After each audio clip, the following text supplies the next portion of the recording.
Hello, my name is John and I'll be showing you how the ABetterSign Designer works today. Starting at the top, you have your sign selection with a drop-down with the different sizes. Below that is a background color. Now let's add some text. I'll type out custom sign. Then we can change the font below that. I'll use this one. Okay, now let's add an image. This dog looks good. And lastly, we'll add a shape. Just a simple square in blue.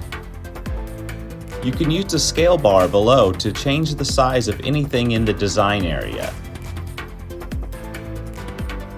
By unchecking the Keep Proportional button, it will give you two bars to change the width and the height. This is really useful for shapes and text, but not so useful for images, so use at your own discretion.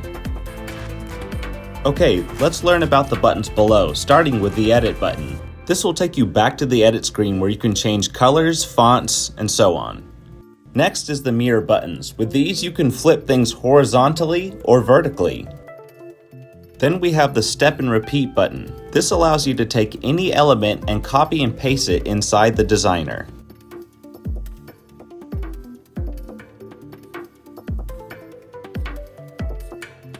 With the rotate button, you can spin any element in the design area. Up next is the clone tool. It will make a copy of any element you have selected. The next two buttons are for alignment. They can align anything horizontally and vertically to the center. The position buttons will move an element behind or in front of other elements.